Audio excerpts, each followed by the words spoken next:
राजश्री चौधरी जी का जो उद्बोधन है वो हमारे लिए बहुत ही महत्वपूर्ण है, क्योंकि वतन से प्यार है मुझको, वतन की दीवानी हूँ, रचूं इतिहास पन्नों पर स्वर्णिम सी कहानी हूँ, करे तुलना मेरी जो फूलों से कलियों से, दिखाना है उनको रक्त वंश है।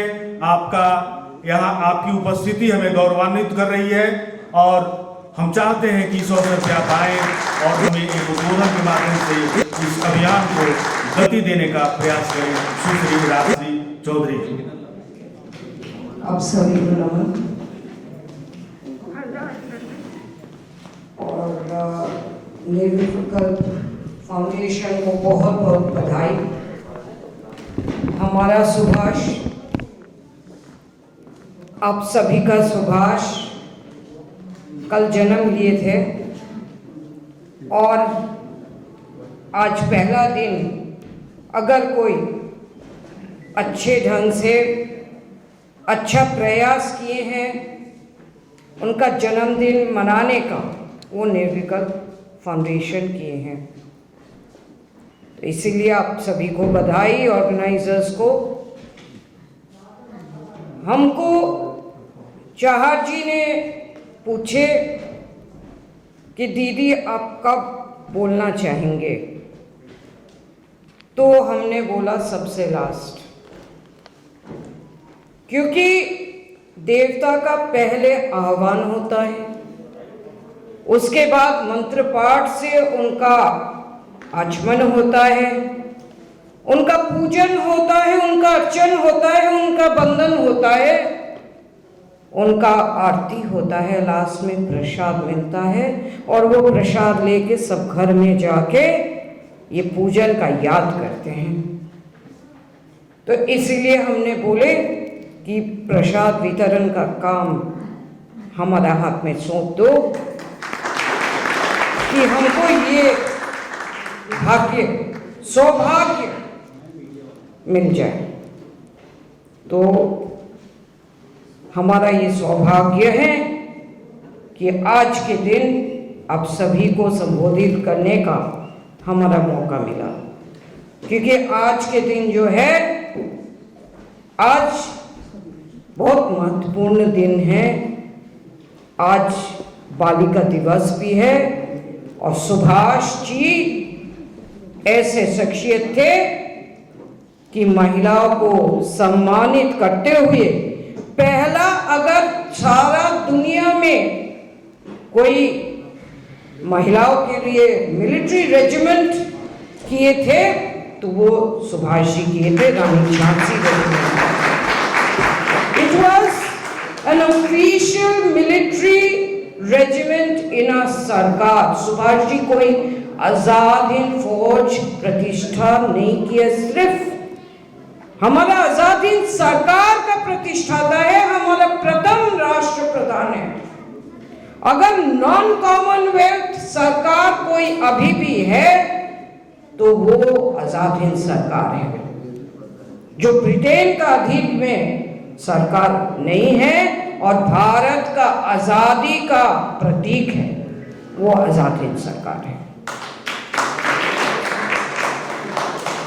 सुभाष चंद्र बोस जी जो है कोई व्यक्ति विशेष नहीं है, कोई इतिहास का चैप्टर नहीं है, वो एक एपिक है, एक एनिग्मा है, एक मिस्ट्री है, एक सोच है और हमारा साम्राज्यवादी को खत्म करने वाला आजादी का असली महक जो है उसका प्रतीक है।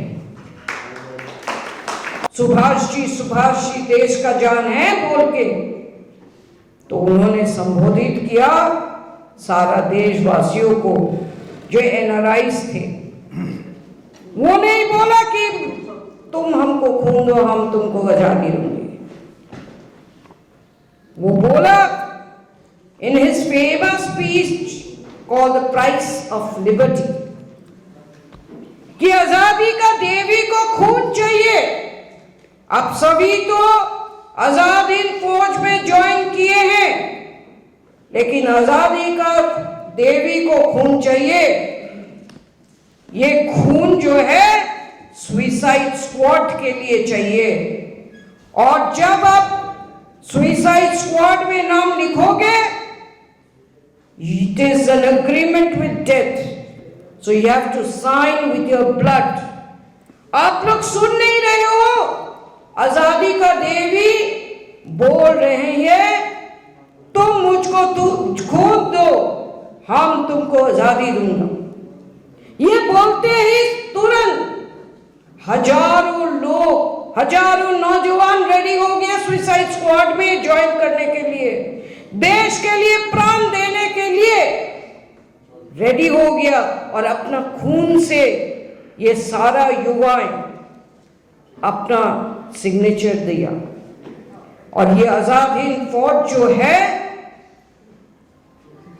इसको देखते हुए, इसका ऊर्जा देखते हुए सुभाष जी इतना भावुक हो गया कि 24 अक्टूबर 1943 में he declared war against the Allies।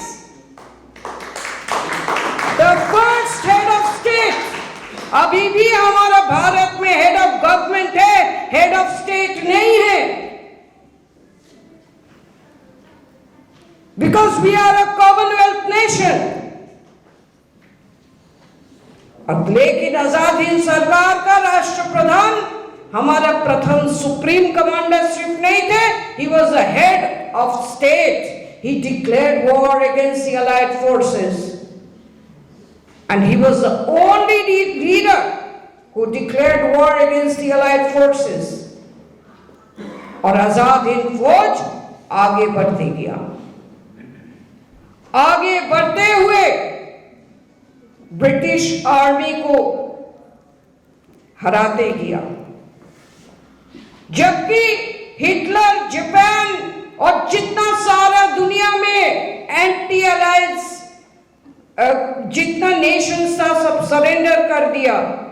Azad Hind सरकार अभी तक वो सरकार है जो अभी तक सरेंडर नहीं किया।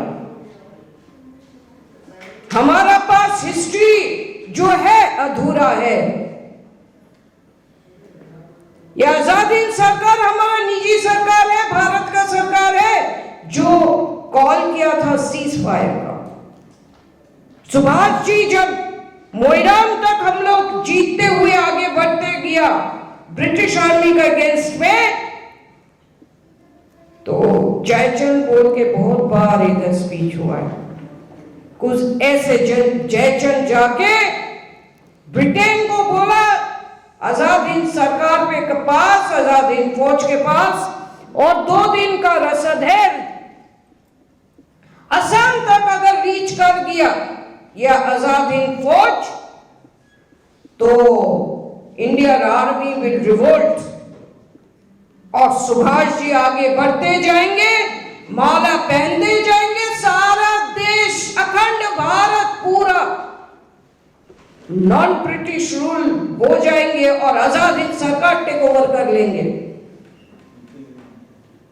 तो तब जो लोग बैठे हैं सत्ता के लिए, उन लोगों का क्या होगा? देश का बंटवारा का जो बात हो चुका है उसका क्या होगा? और ब्रिटिश इंटरेस्ट इन एशिया का क्या होगा? ब्रिटेन को जब मालूम पड़ा कि 2 दिन का रसद है, तब अमेरिकी हेल्प लेके एयर स्ट्राइक शुरू किया। जापान के पास सबमरीन था बिकॉज इट्स एन आर्चिपेलागो। उनके पास समुद्र रिलेटेड चीज था, लेकिन एयरप्लेन जो सहारा देने के लिए जो था वो नहीं था। So naturally there were air strikes, weather became inclement, so the force had to retreat. But the Azad Hind Sarkar never surrendered like Hitler and other governments. Emergency meeting call हुआ, मेजर काइनी के हाथ में Subhash ji hand over किया temporarily the activities of the government, or the government called for ceasefire. There's a difference between surrender and ceasefire. हम लोगों के पास जो दस्तावेज है ट्रांसफर ऑफ पावर एग्रीमेंट, उसका प्रेल्यूड में वॉल्यूम 6 पेज नंबर 138, 139, 140 में लिखा हुआ है, अगर Subhash Chandra Bose is caught alive in the soil of India, he cannot be tried in India because there will be fire all around. He can be tried in Seychelles, in Malaya. He can be all brought in here and there करके चर्चाएं हैं उनका captivity के बाद क्या होगा। Last में लिखा हुआ है, और leave him as he is and we should not ask for his surrender. मतलब उनको छोड़ दो, नहीं तो सबसे बढ़िया होगा कि उनको छोड़ दो और उनका सरेंडर के लिए उनको मत कुछ बोलो। So he is the only head of state all over the world. सारा दुनिया में अगर कोई नेता है जो राष्ट्रप्रधान है, जो अभी तक हमारा स्वाभिमान नहीं बेचा, वो नेताजी सुभाष चंद्र बोस जी है, जो अभी तक सरेंडर नहीं किया। और हमारा सरकार, आजाद हिंद सरकार, अभी तक सीज फायर में है, सरेंडर नहीं किया। ये स्वाभिमान का इतिहास is not known to the next generation in full, and I hope through further declassification of files from various nations, इस साल हमारा सरकार कंसंट्रेट करके Vietnam, Japan, China, Mongolia, Russia, Australia, New Zealand और जितना साउथ अमेरिकन कंट्रीज है, African countries है, European countries है, USA, UK, India office in London, Commonwealth, सभी से मांग ले सुभाष चंद्र बोस जी का related files, so that his political activities, his diplomatic activities and relations, ये सारा खुलासा हो जाए, और तब हम सभी का सीना चौड़ा हो जाएगा कि एक माँ का ऐसा बेटा जन्म लिया हमारा देश में, हमारा देश मातृ का ऐसे सपूत दिया है कि युग युग में युग पुरुष के नाते हम लोग उनको एक प्रतीक, एक शौर्य का प्रतीक, पराक्रमी पुरुष का प्रतीक हम लोग उनको मिल जाएगा। युवा को इधर उधर कभी नक्सल कभी माओवादी नहीं होना पड़ेगा, उनके सामने ये प्रतीक होगा कि अगर होना है तो सुभाष हो, नहीं होना है तो अरेबियन सी में डूब के मरो। और जब हम लोग कभी गाएंगे जनगण मन अधिनायक जय है, अधिनायक के रूप में सुभाष दिखाई पड़ेगा, जॉर्ज का 5th नहीं। जब इतिहास खुलासा होगा, हमारा राष्ट्र नायक अधिनायक के रूप में हमारा सामने आ जाएगा। जय सुभाष, जय हिंद, जय भारत।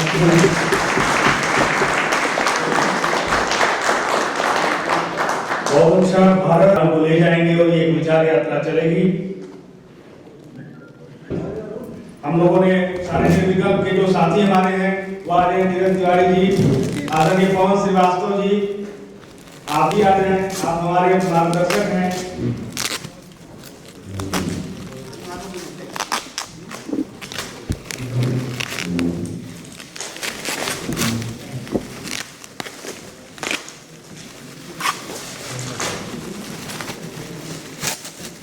निर्विकल्प फाउंडेशन ने विगत 1 वर्ष में कोरोना से लेकर के तमाम प्रकार की सामाजिक गतिविधियों को सक्रिय रूप से किया है, और यह एक, अब हम इस अभियान को सुभाष चंद्र बोस जी की जयंती के रूप में, समाज सेवा के रूप में, गौ सेवा के रूप में, दलित बस्तियों में, मलिन बस्तियों में सेवा कार्य करता रहा है, पशुओं का कार्य करता रहा है, और निरंतर ये देश और राष्ट्र को जगाने का के अभियान को आगे बढ़ाता रहेगा।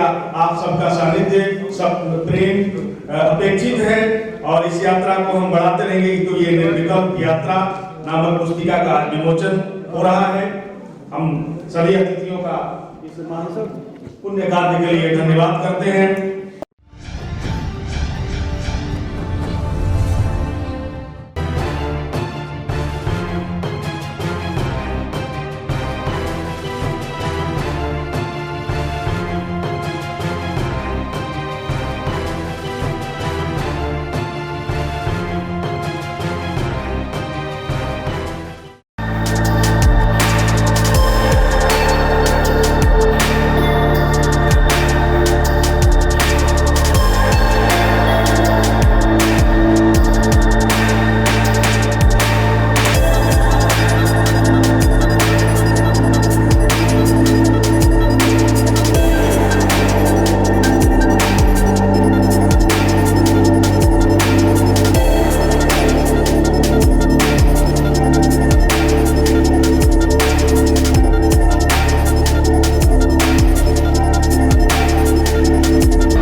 Download Tarang online radio app from Google Play Store.